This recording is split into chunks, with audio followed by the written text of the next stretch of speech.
our next speaker. He's a distinguished attorney at law and former national athlete. He hails from the constituency of St. Philip North and is a spokesperson for community development. I want you to welcome Mr. Simon Clarke. Yay! All right.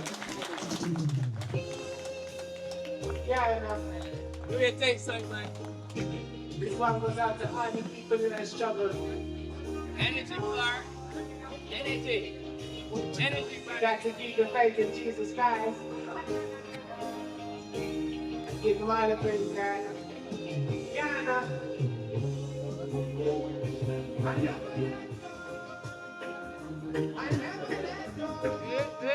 Ready, energy.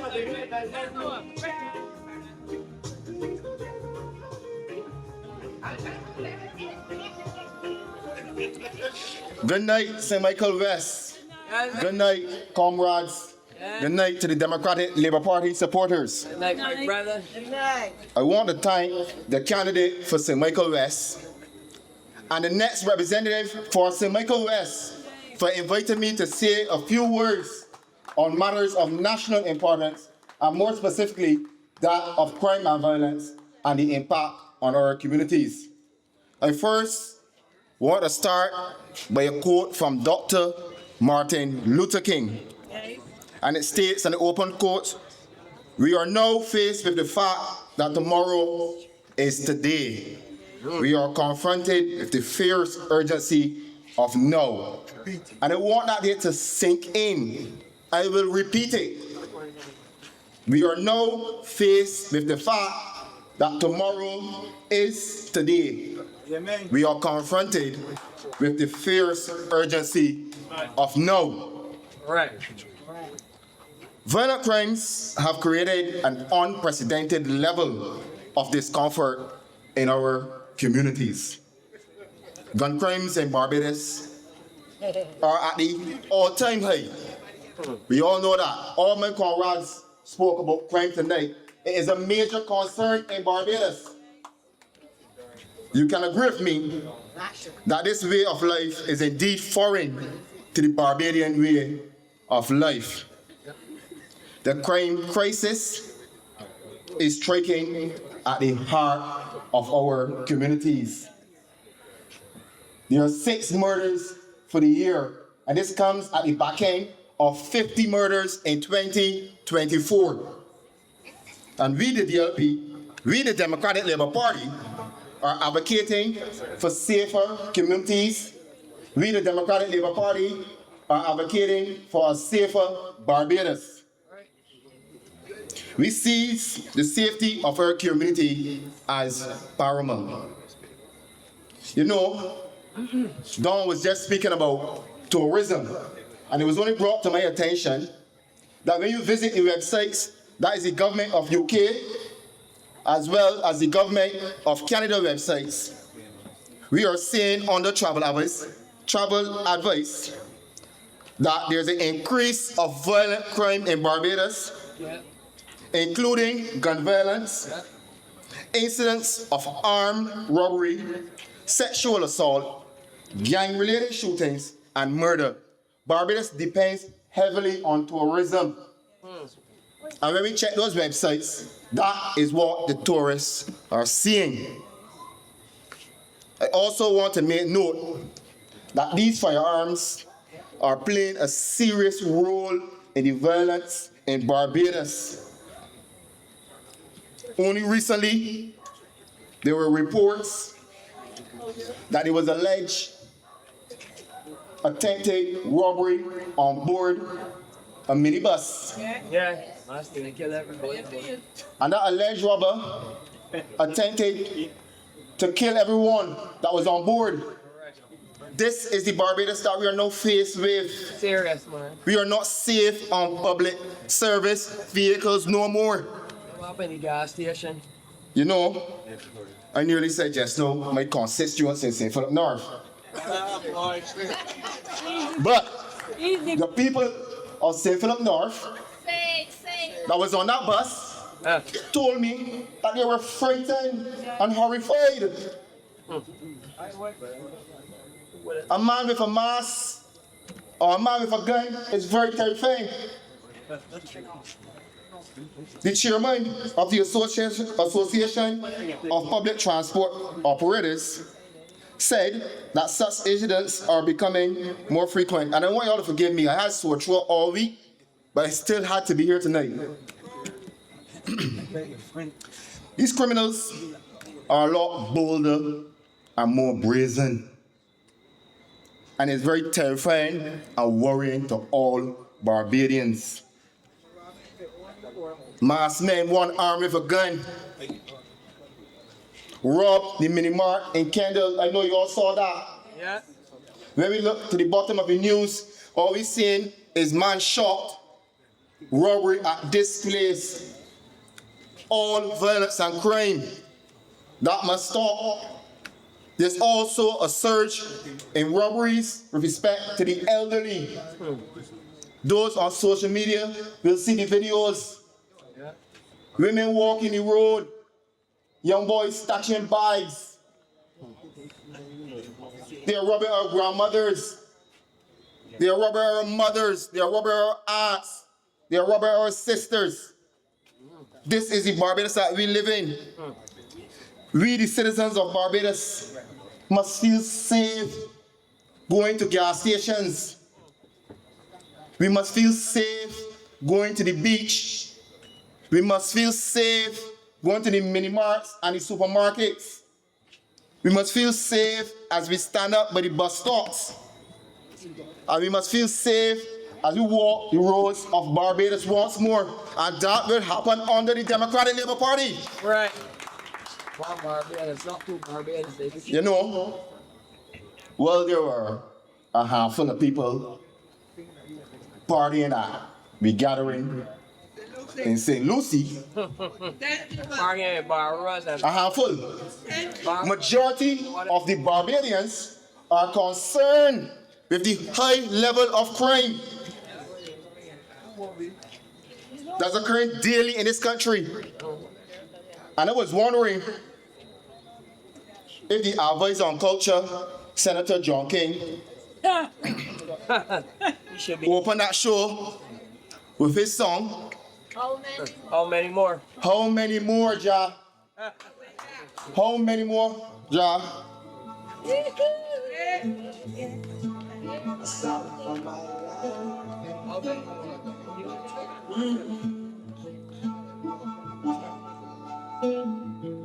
Rose up early this morning to the sounds of crying. Another mother shedding her tears. Oh, Jah, why are the pain and suffering? Why are the senseless killing? Could it be that nobody cares? Oh, Lord. I think that song was fitting to open the gathering in St. Lucie. You know, I'm suggesting, because we will make suggestions. We will help them. We have to live in this society and we will help them. I'm suggesting to the special advisor on culture that we can launch a song competition to fight crime, which will aim to use the same music to spread a positive message. If you don't do it, we don't do it. In other words, the music will be used to communicate the need to stay away from crime and to live productive lives. Let us go through community by community with positive messages. Right. Correct. If you don't do it, we will do it. That's right. The Democratic Labour Party is committed to doing it. I will do it. And we will do it. We will get it done. You know, it seems to me like it is easier for the Prime Minister to talk on the international stage rather than to sit down and reason with the people of Barbados. The deafening silence of the Prime Minister still remains in this crime crisis. It still remains, and it's seriously affecting our communities. As proud Barbadians, we deserve leaders that will stand firm and advocate for safety and security. And we have that leader. We have that leader sitting out right in front of us tonight. Right. Who's that leader?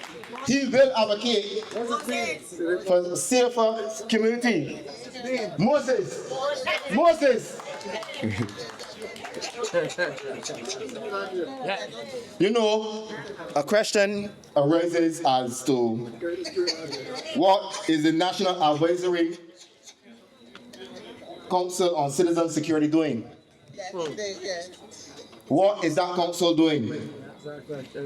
The Prime Minister told his country, and I don't want to misquote her, she told his country that the council will immediately task, the word immediately, tasked with providing a comprehensive approach to combating crime and restoring stability. I don't know what that word immediately means. But I'm telling you that council is useless and hopeless. All right, that's like hopeless. Useless and hopeless. Right. We have not heard of any actions or considerations, none, needed to prevent Barbados from facing the current crime challenges. All fluff. We're talk.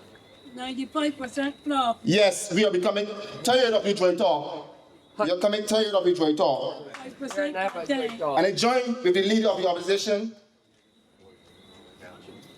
and question the absence of critical persons on that council. The absence of the Commissioner of Police and the head of the Barbados Defense Force, as well as several social agencies who are not present. That council is a waste of time. Attorney General, a waste of time. Yes. In 2017, the Attorney General, Dear Marshall, said, and I will quote it, I think the time has come when the Prime Minister needs to relieve the Attorney General of the portfolio that he gave him to maintain the peace and stability of our country, Barbados. In 2017, there were 30 murders. I said it earlier, but I will repeat it again. In 2024, there were 50 murders, a record 50 murders. And already for this year, It's Mike. 6 murders. 50 murders and 1 Mike. I am saying, indeed, there are inconsistencies with this position. All right. The Democratic Labour Party renews its call for the removal of the Attorney General. All right. I'm pleased to take along the Minister of State responsible for crime prevention. Pleased to take him along. I know Robert really, man. I know Robert, man. The Minister of State is known for using taxpayers' money to buy peace. That's all he's known for. Using taxpayers' money to buy peace. Putting money in the hands of criminals. You know the gangsters.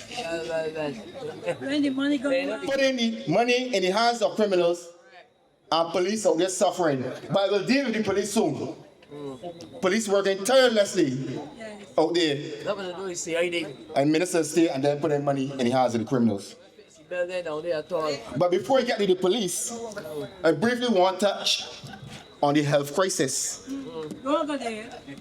The health crisis in relation to crime, Get there. and more specifically, that of the serious ones, the shootings.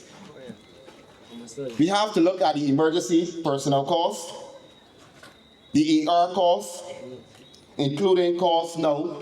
You have to divert now resources from the less critically ill patients. We have to look at any surgical intervention, Yeah. medication, meals, nursing, rehab care, and post-hospitalization care. Therefore, one may infer that it's costing the taxpayers in the excess of $100,000 per patient that is shot in Barbados. Yeah. We also have to look at the mental health. The mental health of the victims and the victims' families. But it's not only them. You also have to look at the offenders. You have to look at the offenders in relation to the hurt of their families and loved ones when they spend a long time in prison. Or when there's a revenge that we are seeing in Barbados currently. So the mental health is affecting everybody in Barbados. I want to take a few moments to speak about the Barbados Police Service. The Barbados Police Service plays a very important role in the criminal justice system in Barbados. And I want you to join with me in applauding them.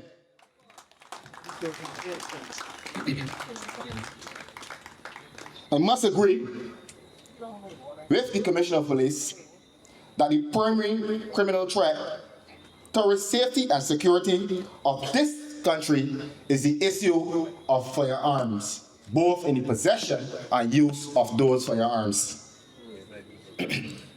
However, the police are doing their utmost best to continue its mission to keep this country safe. However, the police is working in some terrible and horrendous conditions. I am an attorney at law, practicing criminal law, and I often visit the stations across Barbados to have private communication with my client or any suspect or accused. And pursuant to the Constitution, but the Constitution is a talk for another time. But we all know that a suspect or accused have a right to hold private communication with an attorney at law. But the rooms that's allocated for these interviews are full of mold. I can point my finger to a station close by. I do not even use that interview room. Sometimes when you open the door, you can smell the mold, and this is what the police have to work in daily to fight crime. Is this fair to police officers who were recently asked to give up one of their off days to keep fighting crime in this country? No. I am saying no. Why are we not recruiting enough police in Barbados? I am asking the government to please pay in full for the meals of those police officers that are recruited. The salary is already low. And when those recruiting officers have to take money out for meals, that being breakfast, lunch, and dinner, nothing is left. How are they going to send school their children? How are they going to pay their mortgage or any existing loan? How are they going to pay for a vehicle? I'm asking the government to please pay for those meals in full. Salaries of the police officers are already low. Police in this country is suffering. Yeah, we put in money in the criminals' pockets. And the regathering, yes. The police also needs a fair chance of promotion. That is from constable to sergeant to station sergeant to inspector to assistant superintendent of police to superintendent and so on. They need a fair chance of gaining promotion. Only recently, I had a discussion about community policing. And I am of the view that community policing may provide some form of security and safety within the community. We have to get back to building communities by communities. I'm saying this because communities can provide the police with intelligence gathering. These police will build a relationship with the community members. The police will know where these young men are living. The police will know the families. I am of the view that community police is still effective in 2025. Now we move on to the impact in the communities. I want to ask myself this question. I want you to ask yourself this question. Does the interests of government coincide with building strong communities that can withstand the surge in criminal activities? Nope. No. Nope. Absolutely not. I am suggesting that we need a cultural reset. A society with a culture where we respect the sanctity of life, where we will be polite to each other, where we will uphold moral values, and where we respect and uphold the law. Our community centers are meant to be welcoming environments for individuals and groups to engage in social, economic, and recreational pursuits. Yeah. Can we not utilize the community centers more? For example, thank you. For example, homework facilities, mentoring people, providing a safe space for community members to talk, share and express themselves, and generally to create more opportunities for young people in education and training. When we look at community centers, the Barbados Labour Party have systematically undermined community development efforts, exemplified by the closure of the community centers in 1984, and a front that was rectified when the Barrow-led government reopened it in 1986. Right. And you know what? They did it again with the Thompson-led administration. Everything. As he led efforts for summer camps to engage the communities. Yeah, that's correct. And then it was shut down by this Barbados Labour Party government in 2018. Everything we do, they try to wipe out. Yes, Everything. but I want to conclude tonight and stand here tonight. And I'm asking the people of Barbados to go to God and not to the gun. Whoa. Right. Horrible. Go to God and not to gun. Horrible. Repeat it again. Go on. And as Reverend Scanterbury said, and quote him, before you load that gun to take a life, get a Bible and read it. Load up with the word of God. Right. Right. I want St. Michael West to know that when a bell is rung, do what is right and vote for Shaquani Hank, All right. the next representative for St. Michael West. Honest voices for the people. The Democratic Labour Party is ready. Good night. Okay, Clark. Okay.